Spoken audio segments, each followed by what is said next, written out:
എന്താണ് വട്ടിയൂർക്കാവിൽ സംഭവിച്ച അതിർത്തി പ്രശ്നമെന്ന് ഇതുവരെ പലർക്കും മനസ്സിലായിട്ടില്ല. അല്ലെങ്കിൽ കേരളത്തിലെ മുഖ്യധാരാ മാധ്യമങ്ങൾ ആ വിഷയത്തെ അധികം ജനങ്ങളെ കാട്ടിക്കൊടുത്തിട്ടില്ല, മനസ്സിലാക്കി കൊടുത്തിട്ടില്ല. പക്ഷേ നാട്ടുകാരറിയണം. തലസ്ഥാനത്ത് സംഘികൾക്ക് കുറച്ച് സ്വാധീനം കിട്ടിയ ഇടത്തിൽ സാധാരണക്കാരിൽ സാധാരണക്കാരായ ഒരു കുടുംബത്തിലെ ചെറുപ്പക്കാരനെ എങ്ങനെയാണ് സംഘടിച്ച് ഇവർ ആക്രമിച്ചത്, അതിന് കാരണമായിട്ടുള്ള കാര്യം കേൾക്കുമ്പോൾ നിങ്ങൾ തന്നെ മൂക്കത്ത് വിരൽ വെച്ച് പോകും. അകാരണമായി സംഘപരിവാറുകാർ വളഞ്ഞിട്ട് ആക്രമിച്ച സുനിലിന്റെ അമ്മ സംഭവത്തെക്കുറിച്ച് നിങ്ങളോട് വിശദീകരിച്ചു തരും.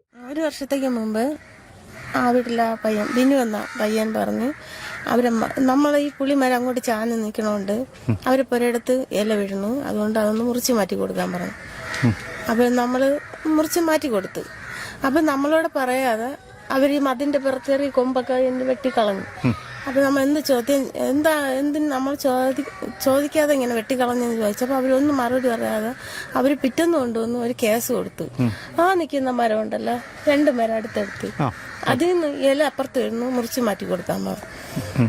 അത് കേസ് കൊടുത്ത് ഇട്ട് സ്റ്റേഷനിൽ നിന്നാണ് മോനെ വിളിക്കണം. അപ്പം മോൻ പോയി എന്തോന്ന് ചോദിച്ചപ്പോൾ പറഞ്ഞ അത് ഈ മരം ഒന്ന് മുറിച്ച് മാറ്റി കൊടുക്കണം, അല്ലെങ്കിൽ നിങ്ങൾക്ക് കംപ്ലൈൻ്റ് ആണ്, നിങ്ങൾക്ക് ജോലിക്ക് കയറാൻ പറ്റില്ല എന്ന് പറഞ്ഞു. അപ്പോഴേ അവൻ നിന്ന് അത് മുറിച്ച് മാറ്റി കൊടുത്തു. എന്നിട്ട് ഇതിനിടയ്ക്ക് അവൻ പറയുകയും ചെയ്തു, നിന്റെ കല്യാണം മുടക്കുമെന്നൊക്കെ പറഞ്ഞ് പ്രശ്നം ഉണ്ടാക്കി. അതുകൊണ്ട് പോയാണ് അതങ്ങ് മുറിച്ച് മാറ്റി കൊടുത്തത്. എന്നിട്ട് ഒരു കുഴപ്പം ഇല്ലാതിരുന്നു. അപ്പോൾ ഇന്നലെ ഞായറാഴ്ച ഒരു 10:30 ആയപ്പോൾ സ്റ്റേഷനിൽ നിന്ന് വീണ്ടും വിളിക്കണം.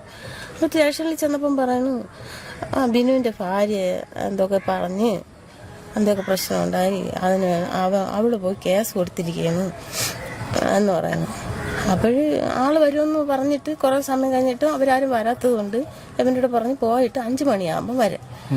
അപ്പോൾ അവിടെ നിന്ന് അവൻ മാത്രമല്ലേ ഉള്ളൂ, എന്താണെന്ന് അറിയാതെ അവൻ മാത്രമല്ലേ പോയാ. തിരിച്ച് വന്ന വഴിക്ക് ആ പനക്കോടുന്ന് കുറച്ചിങ്ങോട്ട് ഇറങ്ങി വരുമ്പോൾ ആ പാറയുടെ കുറച്ച് ഇപ്പുറത്തായിട്ട് ഒരു വളവാണ്. ആ വളവിൽ വന്നപ്പം ബിനു അപ്പുറത്ത്, ആ ബിനു 7 പേരുണ്ടെന്ന് വേറെ. അവന് പെട്ടെന്ന് പിടിയിട്ടില്ല, അവൻ വണ്ടിയിലിങ് വരെയല്ലേ, അവിടെ വെച്ച് അവൻ അടിച്ച് മുക്കിന്നും ബ്ലഡ് വന്ന് ചെവി. സംഘം ചേർന്നാണോ ആക്രമിച്ചത്? ആ ബിനു ആണ് അടിച്ചത്, ബാക്കിയുള്ളവർ വളഞ്ഞു. അപ്പൊ അവനും അങ്ങോട്ട് വണ്ടി നിർത്തി ഓടാനോ രക്ഷപ്പെടാനോ പറ്റിയില്ല.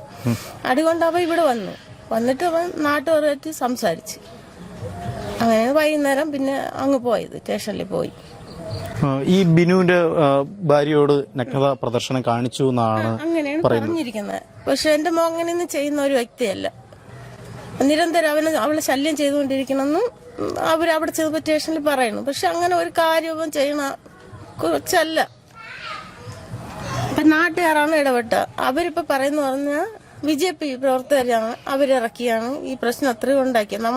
അവനാണ് ഒരു രാഷ്ട്രീയം ഒന്നും ഉള്ള വ്യക്തിയല്ല, നാട്ടുകാരാണ് ഇറങ്ങിയത് അവന് വേണ്ടിയിട്ട്. കേട്ടല്ലോ, ഇതായിരുന്നു ഒരു മരത്തിൽ നിന്ന് അപ്പുറത്തേക്ക് ഇല വീഴുന്നു. ഈ പ്രശ്നമാണ് കൃസംഗിയായിട്ടുള്ള ബിനുവിനെ ചൊടിപ്പിച്ചത്. അപ്പുറത്തെ വീട്ടിലെ ഒരു ഇല പോലും സ്വന്തം പുരയിടത്തിൽ വീഴുന്നത് സഹിക്കാൻ പറ്റാത്ത സംഘി. അവർ അത് മുറിച്ചു മാറ്റിക്കൊടുക്കാമെന്ന് അറിയിച്ചു, മുറിച്ചു. അതിനുശേഷം അവനിട്ടൊരു പണി കൊടുക്കണമല്ലോ. ഞാൻ ഇവിടത്തെ സംഘി പ്രമുഖനല്ലേ. ആ നിലയ്ക്ക് വളരെ സാധാരണപ്പെട്ട കുടുംബത്തിലെ സുനിൽ എന്ന ചെറുപ്പക്കാരന്റെ പേരിൽ ഭാര്യയെ നഗ്നതാ പ്രദർശനം നടത്തി എന്ന പേരിൽ കള്ളക്കേസ് കൊടുക്കുകയാണ്. ആ കള്ളക്കേസ് കൊടുത്ത ശേഷം അതിൽ എന്തെങ്കിലും ഒളിക്കാൻ ഉണ്ടായിരുന്നെങ്കിൽ സുനിൽ പോലീസ് സ്റ്റേഷനിൽ ചെല്ലുമായിരുന്നു. സുനിൽ പോലീസ് സ്റ്റേഷനിൽ ചെന്നു. പക്ഷേ പരാതിക്കാരനായ ബിനുവും ഭാര്യയും ചെന്നില്ല. അതിന്റെ അർത്ഥം എന്താണ്? നടന്ന സംഭവമാണോ? ആരോപിക്കപ്പെട്ട സുനിൽ എന്ന വ്യക്തി അദ്ദേഹം തെറ്റ് ചെയ്തെങ്കിൽ സ്റ്റേഷനിൽ പോകുമായിരുന്നു. അദ്ദേഹം സ്റ്റേഷനിൽ പോയി കുറെ സമയം നിന്നു. അദ്ദേഹത്തെ തിരിച്ച് പോലീസ് പറഞ്ഞു വിട്ടപ്പോൾ വഴിയരികിൽ BJPക്കാരെ കൂട്ടി വളഞ്ഞു നിന്ന് ആ ചെറുപ്പക്കാരനെ മർദ്ദിക്കുകയായിരുന്നു. ആ അടിയേറ്റ് ചെവിയിൽ നിന്നും മൂക്കിൽ നിന്നും ബ്ലഡ് വന്നു. വീട്ടിലെത്തി. ചോദിക്കാനും പറയാനും ആരുമില്ല, കിട്ടിയത് വെച്ച് അനത്തുമെന്നാണ് കരുതിയത്. പക്ഷെ ആ നാട്ടിലെ ജനങ്ങൾക്ക് സുനിലിനെ അറിയാമായിരുന്നത് കൊണ്ട് അദ്ദേഹത്തോടൊപ്പം നിന്ന് ഈ തോന്നിവാസം ചെയ്തതിനെ ചോദ്യം ചെയ്തു. ഒപ്പം പോലീസ് സ്റ്റേഷനിൽ കേസ് കൊടുത്തു.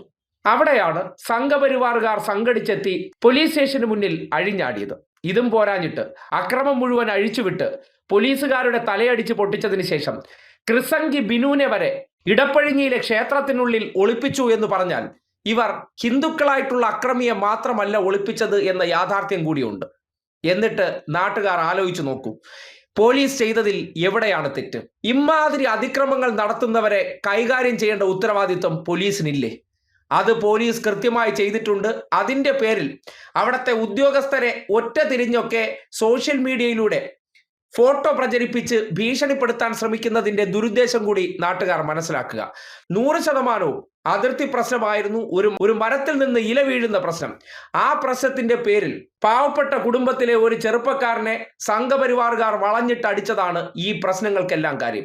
ആ പ്രശ്നത്തെ ചോദ്യം ചെയ്യാൻ നാട്ടുകാർ ഇറങ്ങിയപ്പോൾ സംഘപരിവാറുകാരെ ചൊടിപ്പിച്ചു. ഞങ്ങളുടെ സംഘബലം കാണിക്കാൻ പോലീസ് സ്റ്റേഷനിൽ സ്ത്രീകളെയും കൂട്ടി എത്തി അക്രമം അഴിച്ചുവിട്ടു. ആ അക്രമമാണ് ദൃശ്യങ്ങളായി പുറത്തു വന്നതും ഇത്രയും വലിയ അക്രമാസക്തമായി മാറിയത്. എല്ലാത്തിനും കാരണം സംഘപരിവാറുകാരും അവരുടെ വ്യാജ പരാതിയുമാണ്. പച്ച നുണകളിറക്കി ഈ വിഷയത്തെ വർഗീയവൽക്കരിച്ചും നുണകൾ പ്രചരിപ്പിച്ച് വികാരമിളക്കാൻ ശ്രമിക്കുമ്പോൾ നാട്ടുകാർ വസ്തുത തിരിച്ചറിയേണ്ടതുണ്ട്. അതിനുവേണ്ടിയാണ് ഇങ്ങനെ ഒരു പ്രതികരണം നിങ്ങളെ കേൾപ്പിച്ചത്.